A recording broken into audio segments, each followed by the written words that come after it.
Hello, it is the door that kills anime and manga, bringing you this Bleach topic.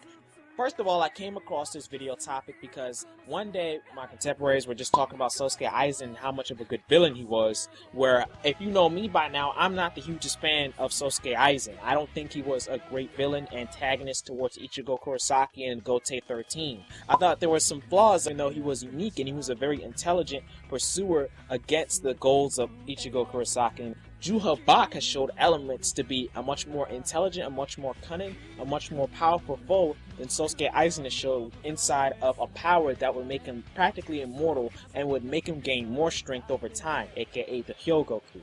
You see, Sosuke Aizen is a intellectual person who's been inside of the Soul Society for at least 100 to 200 years. He worked his way up through the ranks and became a lieutenant inside of the 5th Squad, where Shinji Hirako at the time was the captain. Over in the flashback, we see that Kisuke Urahara recently became a captain. Flashback some parts forward, some failed hollow and visor experiments happened, where it resulted in 4 captains turning into modified hollows, 3 lieutenants, and the lieutenant of the Kido Corps. This is a crazy amount because they had to be exiled from the Soul Society with Kisuke Urahara, which makes Aizen a foreseeable threat. And Aizen wasn't blamed for any of this troubles because, you know, he's smart like that. And over time, we go through this huge arc of him making these Iran cars to fight over against the Gote 13, which eventually doesn't fail. You have some Ukiura, we have Grimmjow, we have Noritora. They really don't matter, and they really get killed off one by one. I'm not going to dabble into that. This is about Sosuke.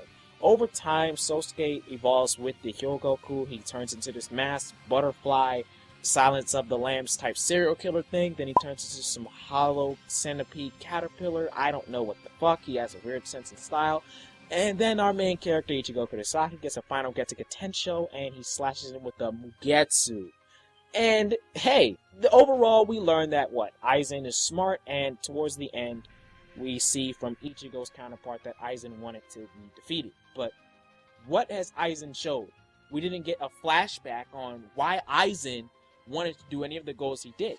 His initial goal throughout the whole series from getting the Hyogoku was to get the Oken, which is a soul key, which would allow him to get to the Soul Palace, which would challenge the Soul King. He wanted to defeat the Soul King so he could become the new Soul King of the world. It's never properly explained why he wants to be the Soul King.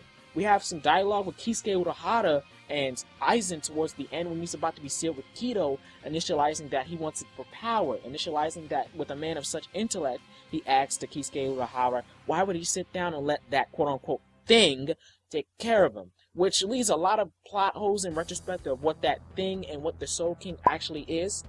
It doesn't lead to very good character development for Sosuke Aizen, thus me not fully recognizing him as a good villain. Why does he do the actions that he does? Why does he betray everyone?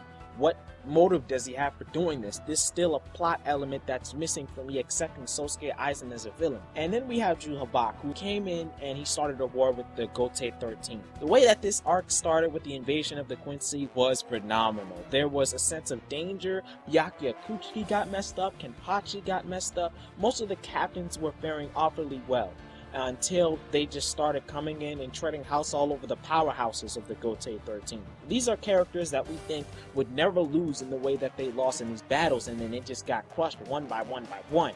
Even Kenpachi, for someone who doesn't use their Zanpakuto's abilities, was defeated by Juha Bach, or at least a copy of Juha Bach. Then Juha Bach comes and he faces off against Captain Yamamoto, kills his lieutenant before the initial war begins, and even kills Yamamoto through a series of actions which has Yamamoto use his Bankai but kills the fake Juha Bach, and then the real Juha Bach comes over, sneaks him, and steals his Bankai.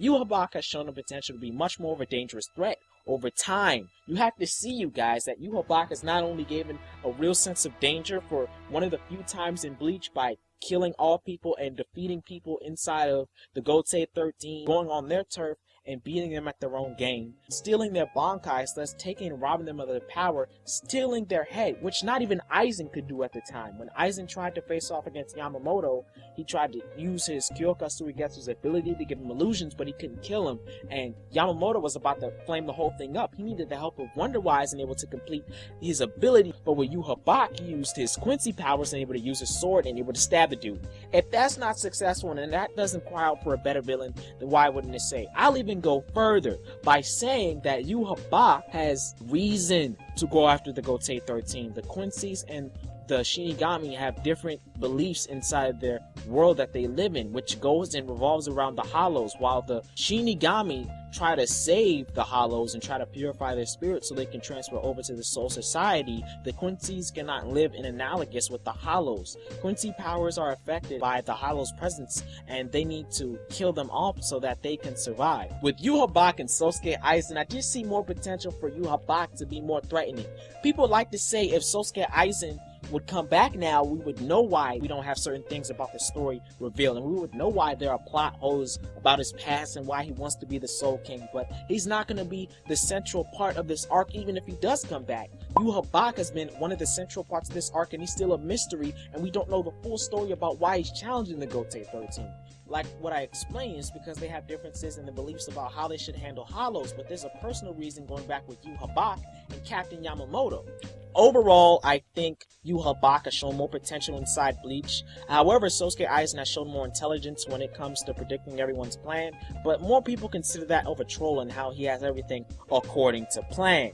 With Juha Bach, he doesn't have the notion that he knows everything, and even admits there are 5 war potentials that could take him out, but he plans things, and certainly there's a lot of things mysterious about him that we can still learn that makes him relevant, and he's made such an impact into this last arc of Bleach that I would dub him better than Sosuke Aizen.